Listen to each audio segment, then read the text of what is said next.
ang panahon na dapat ang ating mga guro ay panatag ang pamumuhay sa loob ng paaralan. At naggagaling-galingan ito mga kaya kayo huwag kayong sasali dyan sa mga kaliwa. Unang-una, wala namang dulot na binutihan sa atin. Puro na lang anong tawag yan?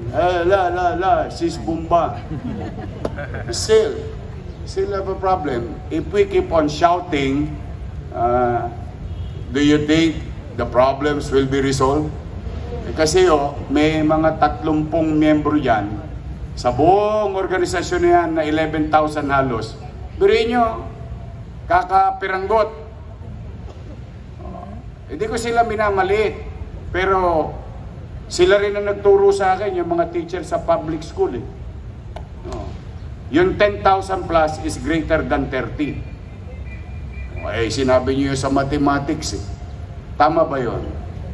Pero itong mga maliliit na to, ibibida-bida na sila ang nagtatanggol sa kapakanan ng mga guro at ang ating institusyon.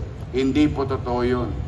Alam mo, ginawa sa gusto ko lang malaman ninyo, sa chat group nila, magdidemanda kami. We will claim 110 million. Sabi nung MPSTA. Didemanda namin sila. Kailangan ibigay yan ni Yorme. Wow! Kung ikaw nga na naman membro, ang galing ng presidente namin. Ako, tanong ko, simple lang. Bakit hindi kayo nagdemanda nung nakaraang administrasyon nung hindi binibigay sa inyo? The sauce for the gander should be the sauce for the goose. Bakit hindi sila nagdemanda? Alam nyo bakit? Hindi rin binigay yung allowance ng mga teacher for so many months. Dahil nakakuha ng tip, gusto ko ipaalam sa inyo nakakuha lang ng tip yun. Alam nyo bakit? Ano nakuha nilang tip? Noong mga 30 na yun o wala pa? Alam nyo nakuha niyang tip? Kasi kahit wala tayong pera,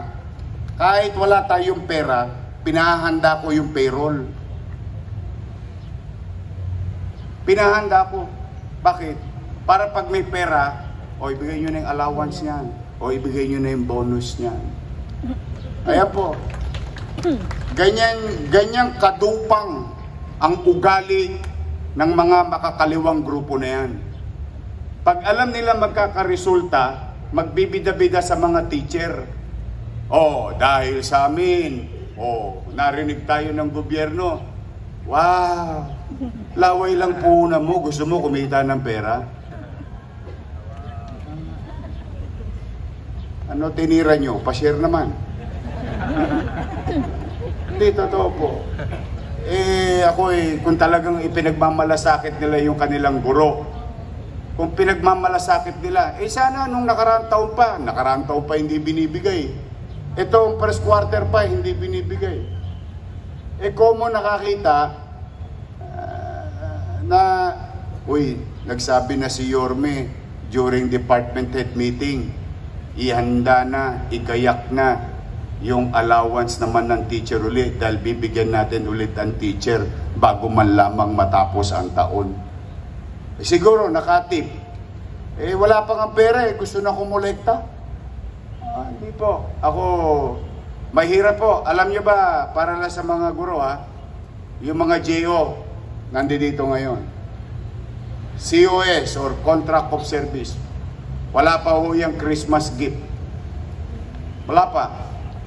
Kasi wala naman kayong bonus, di ba? Walang bonus, di ba? Wala, di ba? Steady ka lang dyan, ginagawa na payroll nyo.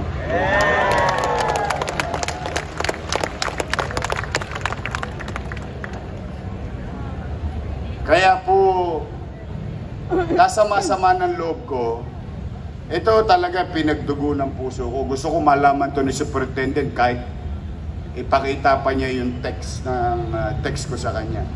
I don't comply with blackmail. No. Nung ginagawa niyo yung chat group na yun, Nung hapon na yun, nag-uusap kami ni Paul. Nag-uusap kami. Paul, tingnan mo nga, total marami akong nasingil na matagal na panahong hindi nasisingil. O di ba nakakolekta ako ng 120 million sa B. Brown? Naalala niyo yun? O, hindi naman na taxes yun eh. Collectibles yun. Nakakolekta ako sa mga kontrakto. Sabi ko sa kanya, Paul, mukhang malaki pang kailangang allowance ng teacher natin ha. Masyado pa tayong outdated. Pero kasi, ang pangarap ko talaga para magtapat sa inyo, lahat ng lumang obligasyon, bawasan natin. Dahan-dahanin natin para maitawid na. Kahit papano, alam mo yung tawag namin doon? Yung lahat man lang mamantikaan, alam mo yung ganung katwiran? Yung may lahat lang may mapagharimunan. Kaya ako'y nagbababala sa mga guro. Huwag kayo kayo'y profesional, daig niyo pa ako. Sa totoo lang, daig niyo pa ako. There are things, and most of it cannot be resolved by what you call, anong tawag yan? Sitting down? Sit down? Pero mo, pinasusweldo ng gobyerno, magrarally sa kalsada. Wow! So habang nagrarally ka, may sweldo ka. Habang nagpo-protesto ka, may sweldo ka. Ngayon, kung ayaw mo sa gobyerno, umalis ka sa gobyerno. Kasi ang gobyerno hindi perfecto. I am no perfect. Nakita ninyo nga pagtatagpi-tagpiin ko lang para mairaos ang lahat. Kaya po, mag-iingat kayo. I have no heart loss with them. I owe it to the people of Manila. Kaya lamang, kahit na inililingon ko ang taong bayan, pinipilit ko rin gampanan at tukdin yung aking mga obligasyon para sa aking mga kapwa-kawani ng pamahalaan lungsod ng Maynila. At gusto kong ipaalam sa MPSTA, what we're giving you is not a right. Let that sink in to the minds of those so-called representative of teachers in Manila. We can take it away anytime. Gusto nyo sumama sa 30? O yung 11? O yun. Ayan ang Vice Mayor, ayan ang kusyal. Ako po ay isa sa may akda na bigyan kayo ng allowance ng mambabatas ako. If we have the power to make, we have the power to break. Tandaan nyo yun. So don't antagonize your city government. And ako, laking ginhawa sa atin. Alam nyo bakit? Alam nyo kung gaano kalaking ginhawa? Mamayang hapon, yung May June ninyo, makukuha nyo na yung 4,000 ninyong allowance. Today, we are going to release 45 million pesos for our teachers. For the month of what? For the month of what? Mayor ba ako noon? No. Real talk lang. Who joins? That's what I'm saying. It's not always about the money. Sometimes, mutual respect is more than the value of 1,000 pesos and 2,000 pesos. Kaya sa inyo, mamaya, Paul, padala mo na sa ATM nila. Paano naman yung mga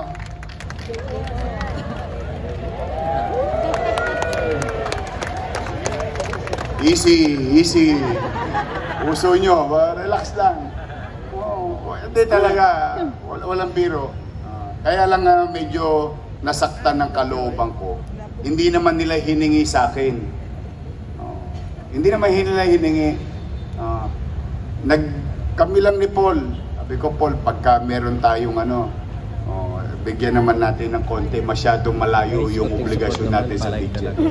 Kaya di pa natatapos ang baklang araw May makikita ka ng text, may nag-tip. Tapos lalabas sa mga teacher, rami yun. No. Nagpadala ba sila ng 45 million? Wala. So I just want you to know that. It's not about anything else. Let's call a spade a spade.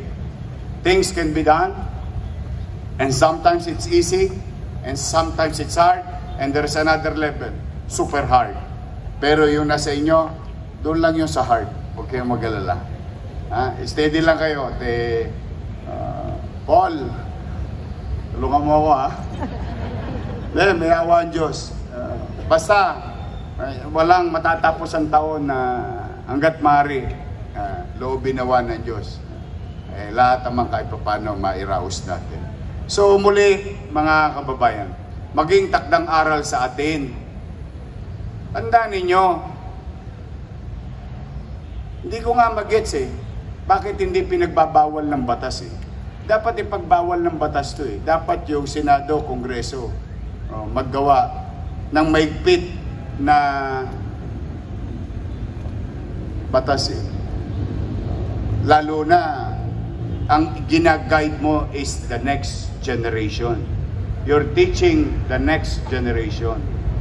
So, are we teaching our kids na sumuway sa organisasyon na ang tanging ninanais ay kapakinabangan ng pangkalahatan o pakinabangan ng politika ng iilan? Kung magaling yung mga yan di sana wala tayong problema ngayon. Kaya po sa inyo, mga kasamahan ko naglilingkod, salamat sa inyo. Konti na lang, konting push na lang. Sana matapos na itong 2025 because hopefully there will be better days for 2026. But then again, ako'y nagpapasalamat at marami tayong napagtatagumpayan. 3 months ago, the school board which I had during those meetings, nakakita ako ng tsape at sinabi ko yung isang programa ng pamahalaan, digitization of our schools, and there is a big backlog. Through the help of our school board during that meeting, I ordered and had it approved during the course of the session.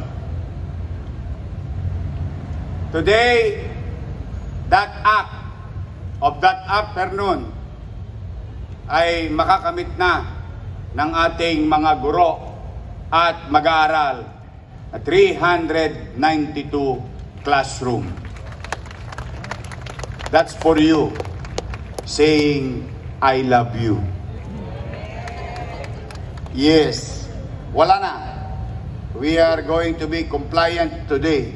Despite of fiscal hardship, unti-unti natutugunan natin ang pangangailangan ng taong bayan. In this case, particular na mag-aaral natin. Kaya, sa inyong lahat na parito, sa ating mga bisita, malamig ang simoy ng hangin. Huwag kayong mag-alala. Painitin ko mga kusina ninyo. Konti na lang. So, mag-iingat kayo this week. Galingan natin. No? I cannot do this alone. I need each and every one of you. Let's be of service to our people. And that is the basic principle of why we exist in this organization called government. Government is for the people. Its purpose is to serve every citizen in the city of Manila, or even non-citizens, non-Manilans who will transact in City Hall. Kaya, pahabain ninyo ang inyong kamay ngayong Disyembre at araw-araw ng paglilingkod sa bayan. At nang marami pa tayong mayakap na mamamayan. Mag-iingat kayo.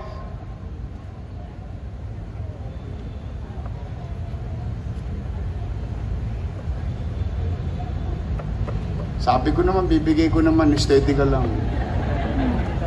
Nahilo lang, pagod. Ben, tubig.